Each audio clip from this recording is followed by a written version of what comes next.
Voici la première hybride de l'histoire de Jaguar. Comme le veut la tendance, il s'agit d'un SUV, le F-Pace qui rivalise avec les Volvo XC60 et BMW X3. Ce n'est certes pas le plus sobre du marché, mais il permet de profiter de ce modèle. Lancé en 2016, la Jaguar F-Pace a bien traversé les années. Du moins, esthétiquement. Parce que commercialement, cet élégant SUV britannique marque le pas face à ses rivaux allemands. La faute en revient à une image de marque peut-être trop exclusive et, surtout, une fiscalité pénalisante. À sa sortie, le F-Pace disposait des moteurs dernier cri de la famille Ingenium, développés en interné après des années de gouvernance Ford.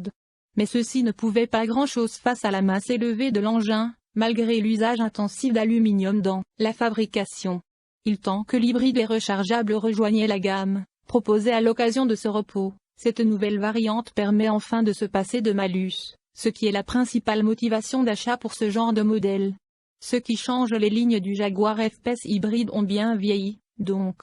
Aussi le constructeur de Coventry a-t-il pu se contenter de modifications mineures à l'occasion de ce restylage. Les nouveautés se concentrent sur les optiques, avant et arrière à la signature lumineuse revisitée, ainsi que les boucliers. La calandre a également été redessinée. L'ensemble est un peu plus lisse, plus moderne. Surtout, le nuancier limité au lancement a gagné le renfort d'une palette de couleurs impressionnante. Question élégance, le F-Pace se distingue assez nettement dans la catégorie donc.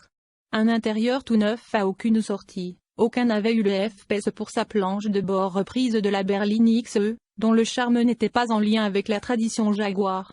Si le restylage n'est pas flagrant à l'extérieur, à l'intérieur, tout change. Le mobilier de bord a été entièrement revisité et la finition fait un bond en avant. Certes, les lignes sont assez classiques et ne font pas la part belle aux inserts en bois comme on pourrait imaginer d'une Jaguar.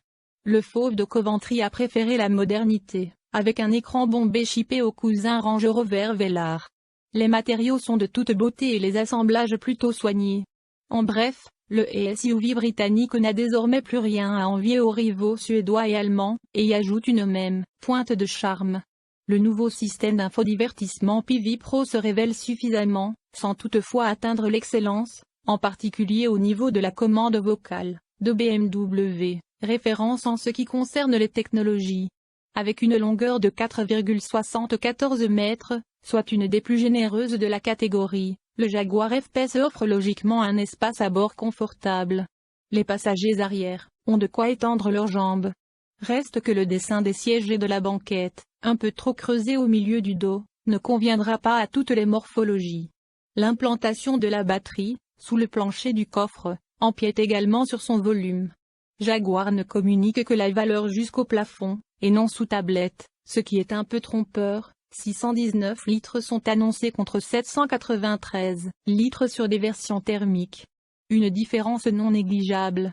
La technique, il n'y a guère de niveau de surprise à attendre à ce. Il existait déjà des hybrides rechargeables au sein du groupe Jaguar Land Rover, sous la marque Land Rover, donc, et ce F-Pace reprend donc une solution existante. La plateforme prévue pour une implantation mécanique longitudinale, c'est l'ensemble connu sur les Range Rover et Range Rover Sport qui a été repris, avec des modifications de menu. Ce système électrifié, associé à 4 cylindres essence de 2,0 litres et 300 chevaux, a été conçu par l'équipementier ZF et apparaît similaire à celui utilisé par BMW sur ses X3 et X5, entre autres. C'est-à-dire que le moteur électrique est inclus de la boîte de vitesse automatique à 8 rapports, où il remplace le convertisseur de couple. Au total, l'ensemble développe 404 chevaux, le moteur électrique de 143 chevaux n'atteint pas son pic de puissance au même régime que le moteur essence. La batterie est un peu plus importante que sur le Range Rover, avec ici une capacité de 17,1 kWh. Celle-ci peut être chargée en courant alternatif, avec une puissance maximale de 7 kW, ou, bien, ce qui est nettement plus rare sur une hybride riable, avec une chargée de CCS combo en courant continu, jusqu'à une puissance de 32 en réalité. Nous avons mesuré un maximum de 29 kW, et nous avons atteint le seuil de 90% en 30 minutes, un peu mieux que ce que le constructeur revendique, 80% en 30 minutes. Au volant du Jaguar F-Pace P400e. Pas de miracle au volant. Avec une masse élevée, 2189 kg, le FPS ne peut se targuer de faible consommation. En mode électrique, nous avons pu parcourir 38 km, dans la moyenne de la catégorie. Batterie vide, par contre, le 4 cylindres Ingenium est tout aussi glouton ici que dans les autres modèles de la marque. Nous avons relevé une moyenne de 11,7 litres au 100 km sur autoroute et 9,6 litres au 100 km sur route. La plupart des concurrents font un peu mieux, mais la différence n'est pas extraordinaire.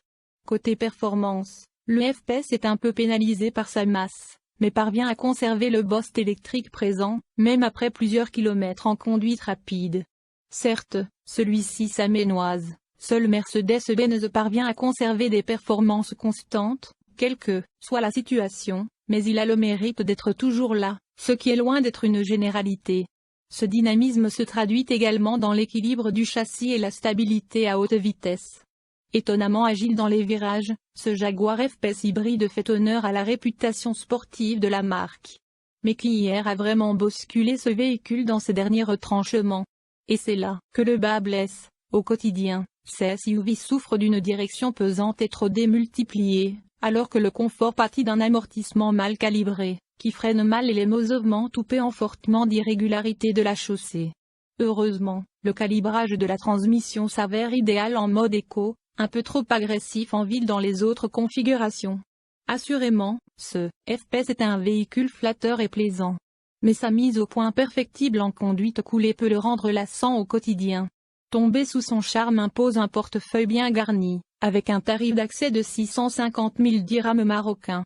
Et à ce prix, impossible de passer à côté du catalogue des options, tant le constructeur peut être mesquin, à par exemple fabriquant les sièges chauffants ou les manettes de rabattage de la banquette arrière. Voici la première.